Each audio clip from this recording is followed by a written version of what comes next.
Back with you here on the Newsfeed PM. Thanks for staying on. The closure of KwaZulu-Natal beaches at the height of the holiday season is affecting the tourism sector in the province negatively, as many holiday makers opt for other coastal cities for the festive season break. The Federated Hospitality Association of South Africa is now calling on government to intervene urgently. Brett Tungay, FEDHASA's chairperson, joins us now for more on that. Brett, good to have you, and thank you very much for coming on. A call was made earlier, even in the year, for business and government to join hands and fix the city's infrastructure, suffering from the pollution crisis because of the sewage. Was that call ignored? Afternoon. Unfortunately so.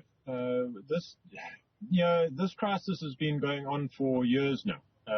Predates the 22 floods. The 22 floods just exacerbated the situation, unfortunately. Both business and national government has been trying to get involved, and unfortunately, for some reason, the municipality hasn't been on the uptake for that assistance.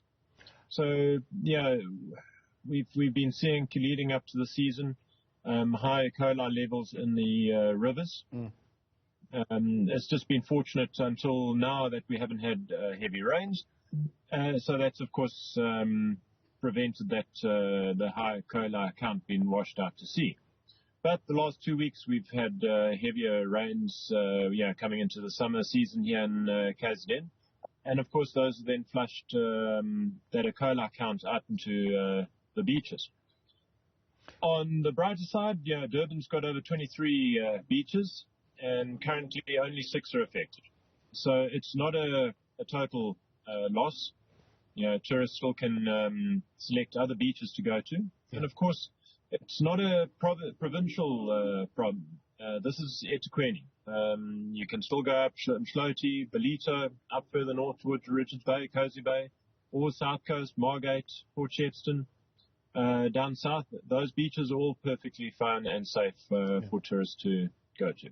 Yeah, indeed. I want to ask that in terms of the critical impact of this.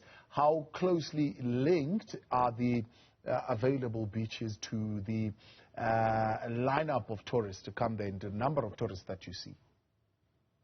So, we're seeing a decrease on the Durban beachfront, unfortunately, due to this, which is not needed. The tourism businesses here in the province have had a dreadful last 3 years, from floods and riots and COVID and all the rest. So, if in isolation, this shouldn't be a huge negative, but unfortunately, this just compounds onto previous issues.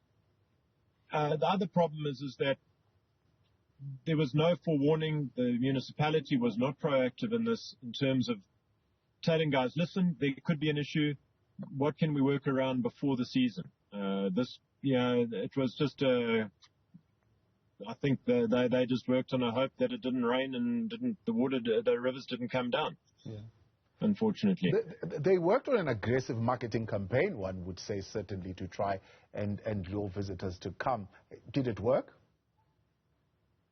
Yes, the domestic uptick in tourism in the province has definitely been there. We've seen a good uptick, especially over the last year and a half in KZN. The domestic market has definitely recovered. But, we need to try and work back, 3 years of basically poor to no business. And so any obstacles coming in the way for business is devastating. And unfortunately, it doesn't just affect business. This is the entire value chain of tourism. It's also the entire, for the staff.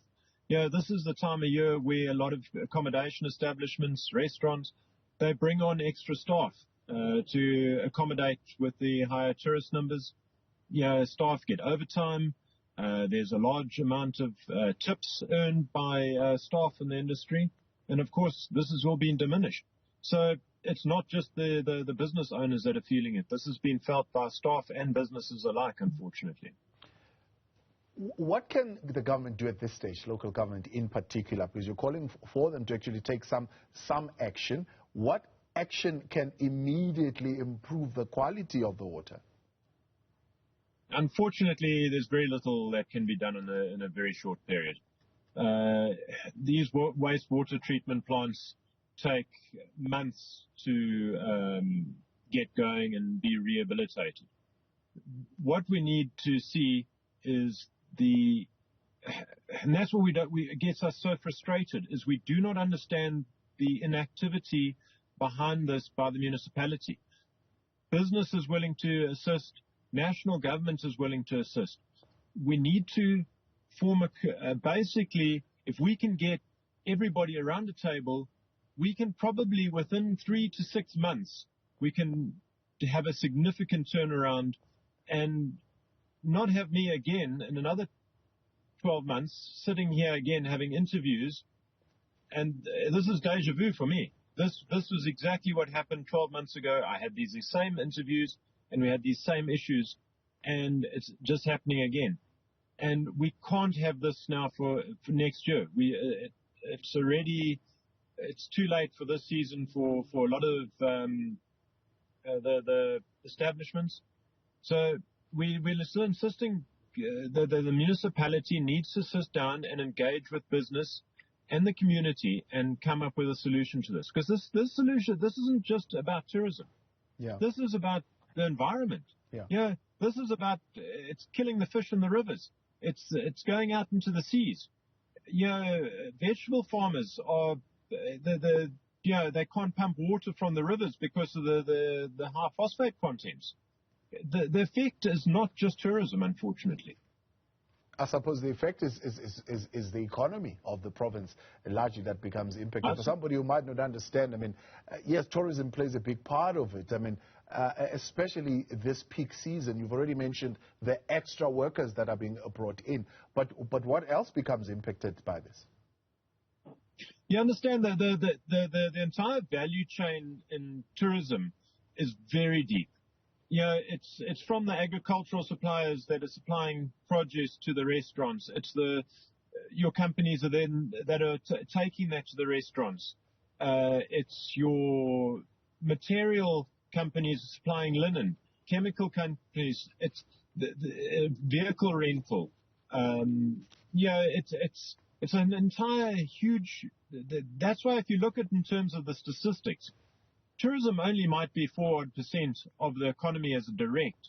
But if you actually take the entire bundle, it's probably double that, the actual the economic impact of tourism on the economy. Brett, appreciate your time. Thanks for highlighting that just one more time for us here on the Newsfeed PM.